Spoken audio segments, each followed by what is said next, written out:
ಮೇಕೆದಾಟು ಪಾದಯಾತ್ರೆ ಯೋಜನೆಗೆ Sandalwood support ಮಾಡಿಲ್ಲ ಅಂತ ಕಾಂಗ್ರೆಸ್ ನಾಯಕರೇ ತೀವ್ರವಾಗಿ ಆಕ್ರೋಶವನ್ನ ವ್ಯಕ್ತಪಡಿಸ್ತಾ ಇದ್ದಾರೆ. ಡಿ.ಕೆ. ಶಿವಕುಮಾರ್ ಅವರು ಚಿತ್ರರಂಗದ ನೆಟ್ಟು ಬೋಲ್ಟ್ ಟೈಟ್ ಮಾಡ್ತೀನಿ ಅನ್ನೋ ವಿಚಾರ ಹೇಳಿದ್ಮೇಲೆ ಇದು ಬಹಳಷ್ಟೊಂದು ವಿವಾದವನ್ನ ಪಡೆದುಕೊಳ್ತಾ ಇದ್ದಾರೆ. ಇನ್ನೊಂದು ಕಡೆ ಚಿತ್ರರಂಗದ ನಟ ನಟಿಯರ ಒಂದು ನಡೆ ವಿರುದ್ಧವೂ ಕೂಡ ಬಹಳಷ್ಟು ಅಸಮಾಧಾನದ ಮಾತುಗಳು ವ್ಯಕ್ತವಾಗ್ತಾ ಇರ್ತಕ್ಕಂಥದ್ದು. ಸರ್, ಪ್ರಮುಖವಾಗಿ ಇವತ್ತು ಮೇಕೆದಾಟು ಯೋಜನೆಗೆ ಸ್ಯಾಂಡಲ್ವುಡ್ ನವರು ಸಪೋರ್ಟ್ ಮಾಡಿಲ್ಲ ಅಂತ ಡಿ.ಕೆ. ಶಿವಕುಮಾರ್ ಒಂದು ಸ್ಟೇಟ್ಮೆಂಟ್ ಕೊಟ್ಟಿದ್ರು. ಅದು ಬಹಳಷ್ಟೊಂದು ವಿವಾದ ಪಡೆದುಕೊಳ್ತಾ ಇದೆ.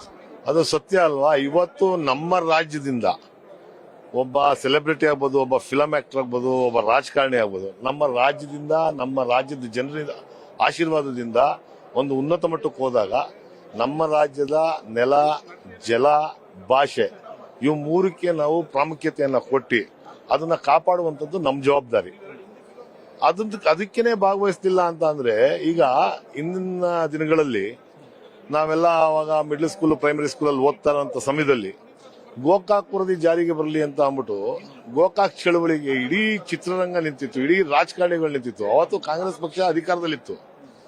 ಕಾಂಗ್ರೆಸ್ ಪಕ್ಷದ ವಿರುದ್ಧವಾಗಿ ಜೆಡಿಎಸ್ನವ್ರು ಮಾಡ್ತಿದ್ರು, ಅವತ್ತು ಸಮಾಜವಾದಿ ಪಕ್ಷಗಳು ಮಾಡ್ತಾವ್ರೆ ಅಂತ ಅಂದ್ಬಿಟ್ಟು ಯಾವ ಚಿತ್ರನಟಗಳನ್ನು ಅದಕ್ಕೆ ಬೆಂಬಲ ಕೊಡದೇ ಇರಲಿಲ್ಲ. ಪಕ್ಷಾತೀತವಾಗಿ ಅವತ್ತು ಎಲ್ಲರೂ, ಇಡೀ ರಾಜ್ಯದ ನಾಯಕರುಗಳು, ಇಡೀ ರಾಜ್ಯದ ಚಿತ್ರನಟರು, ವಿಷ್ಣುವರ್ಧನ್ ಅವರು ಇರ್ಬೋದು, ಡಾಕ್ಟರ್ ರಾಜ್ಕುಮಾರ್ ಅವರು ಇರ್ಬೋದು, ಅಂಬರೀಶ್ ಅವರು ಇರ್ಬೋದು, ಎಲ್ಲಾ ನಟರುಗಳನ್ನು ಭಾಗವಹಿಸಿದ್ರು.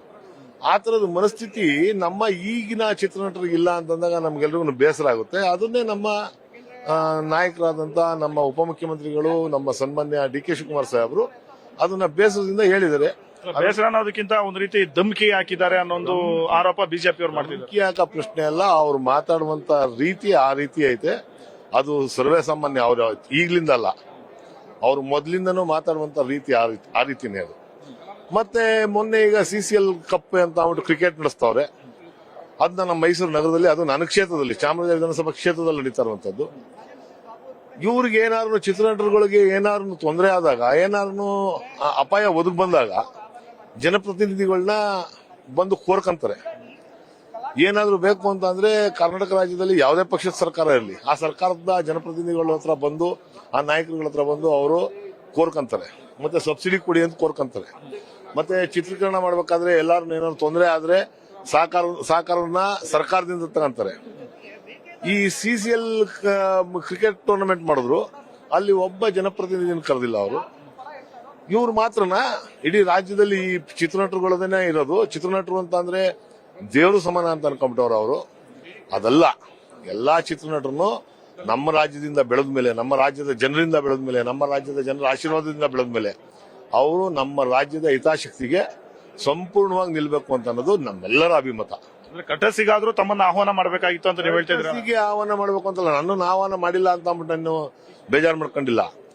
ಇವ್ರಿಗೆ ಏನಾದ್ರೂ ತೊಂದರೆ ಆದ್ರೆ ಮಾತ್ರ ಅವಾಗ ಜನಪ್ರತಿನಿಧಿಗಳು ಕಾಣಿಸೋದು ಆ ಕ್ಷೇತ್ರದಲ್ಲಿ, ಆ ರಾಜ್ಯದಲ್ಲಿ. ಈಗ ತಮಿಳುನಾಡಲ್ಲಿ ಎಲ್ಲಾ ಚಿತ್ರನಟರು ಅವರ ಭಾಷೆಗೆ ಧಕ್ಕೆ ಬಂದ್ರೆ, irrespective of religion, irrespective of ಭಾಷೆ, ಈ ಕರ್ನಾಟಕದಿಂದ ಹೋಗಿ ಅಲ್ಲಿ ಬೆಳೆದಿರುವಂತಹ ನಾಯಕರು ನಟರಿಲ್ವಾ, ಅವರು ತಮಿಳುನಾಡು ಪರವಾಗಿ ನಿಲ್ತಾರೆ. ನಮ್ಮಲ್ಲೇ ಹುಟ್ಟಿ, ನಮ್ಮಲ್ಲೇ ಬೆಳೆದಿ, ನಮ್ಮಲ್ಲಿದ್ದು, ನಮ್ಮ ಈಗ ಫಿಲಂ ಫೆಸ್ಟಿವಲ್ ಫೇರ್ ಬರ್ಲಿಲ್ಲ ಅಂತ ಅಂದ್ರೆ ಆಹ್ವಾನ ಕೊಟ್ರು ಅವ್ರಿಗೆ ಎಷ್ಟು ಜಂಬ ಐತೆ ಅಂತ ನೀವು ಅರ್ಥ ಮಾಡಿ. ರಶ್ಮಿಕಾ ಮಂದಣ್ಣ ಅವರಿಗೆ ಸರ್ಕಾರದಿಂದ ಅಧಿಕೃತವಾಗಿ ಆಹ್ವಾನ ಹೋಗಿತ್ತ ಸರ್? 100% ಸತ್ಯ. ನಮ್ಮ ಶಾಸಕರನ್ನೇ ಹೋಗಿ ಅವ್ರಿಗೆ, ನಮ್ಮ ಶಾಸಕ ಮಿತ್ರರೇ ಅವ್ರಿಗೆ ಆಹ್ವಾನ ಕೊಟ್ಟಿದ್ದಾರೆ. ಅವ್ರು ಅದನ್ನ ತಿರಸ್ಕರಿಸಿದ್ದಾರೆ. ಇಲ್ಲ, ನಾನು ಬರಕ್ಕಾಗಲ್ಲ, ನನಗೆ ಸಮಯ ಇಲ್ಲ ಅಂತ. ಕರ್ನಾಟಕ ರಾಜ್ಯದಿಂದ ಬೆಳೆದಿ ಕರ್ನಾಟಕ ರಾಜ್ಯದಲ್ಲಿ ನಡೆಯುವಂತ ಕಾರ್ಯಕ್ರಮಕ್ಕೆ ಬರಲಿಲ್ಲ ಅಂತಂದ್ರೆ ಅವ್ರು ಇನ್ನೇನಕ್ಕೆ ನಮ್ಮ ರಾಜ್ಯದ ಆಸ್ತಿ ಆಗಿರ್ಬೇಕು, ಅವ್ರು ನಮ್ಮ ರಾಜ್ಯದ ಪ್ರತಿನಿಧಿ ಆಗಿರ್ಬೇಕು ಅಂತ ನಮ್ಮ ಯೋಚನೆ ಅಷ್ಟೇ. ಸರ್, ಈ ತರ ಚಿತ್ರರಂಗದವರು ಇನ್ ಮುಂದಾದ್ರೂ ಸಪೋರ್ಟ್ಗೆ ನಿಲ್ಲಬೇಕು ಅಂತ ನೀವೇನಾದ್ರೂ ಕರೆ ಕೊಡ್ತೀರಾ? ನೋಡಿ ಸರ್, ಈಗ ಡಾಕ್ಟರ್ ರಾಜ್ಕುಮಾರ್ ಅವರು, ವಿಷ್ಣುವರ್ಧನ್ ಅವರು, ಶಂಕರ್ ನಾಗ್ ಅವರು, ಪ್ರಭಾಕರ್ ಅವರು, ರೆಬಲ್ ಸ್ಟಾರ್ ಅಂಬರೀಶ್ ಅವರು, ಇವರೆಲ್ಲರೂ ದ್ವಾರಕೀಶ್, ಇವರೆಲ್ಲ ರಾಜ್ಯಕ್ಕಾಗಿ, ರಾಜ್ಯದ ಜನರ ಹಿತಾಸಕ್ತಿಗಾಗಿ ಅವರು ಸಮಾಜಮುಖಿ ಚಿತ್ರಗಳನ್ನ ತೆಗಿತಿದ್ದವರು.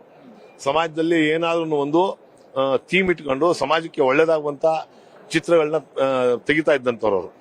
ಇವತ್ತು ಚಿತ್ರಗಳನ್ನು ಚೆನ್ನಾಗಿ ಬರ್ತಾ ಮತ್ತೆ ಸಮಾಜಕ್ಕಾಗಿ, ರಾಜ್ಯಕ್ಕಾಗಿ ಇವ್ರ ಸಹಕಾರನೂ ಇಲ್ಲ.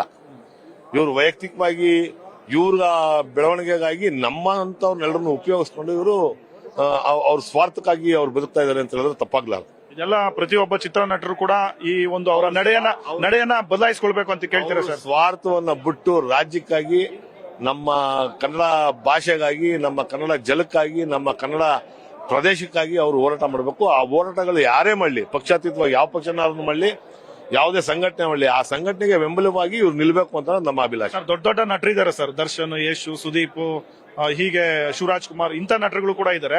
ಇವ್ರಿಗೇನಾದ್ರೂ ಈ ರೀತಿ ನೀವು ಒಂದು ಸಂದೇಶ ಕೊಡ್ತೀರಾ? ದೊಡ್ಡ ನಟರಿಂದ ಚಿಕ್ಕ ನಟರವರೆಗೂ ಯಾರ್ಯಾರು ಇವತ್ತು ನಮ್ಮ ಕರ್ನಾಟಕ ರಾಜ್ಯದಲ್ಲಿ ಸೆಲೆಬ್ರಿಟಿಗಳು ಅಂತ ಗುರುತಿಸ್ಕೊಂಡಿದ್ದಾರೆ, ಅವ್ರು ಬಂದ್ರೆ ಏನಾಗುತ್ತೆ, ಒಂದು ಅವೇರ್ನೆಸ್ ಕ್ರಿಯೇಟ್ ಆಯ್ತದೆ, ಅವರಿಂದನೇ ಎಲ್ಲ ಆಗೋಯ್ತದೆ ಅಂತ ಅನ್ನೋದೆಲ್ಲ ಅವ್ರು ಅದನ್ನ ತಿಳ್ಕೊಳ್ಬೇಕು.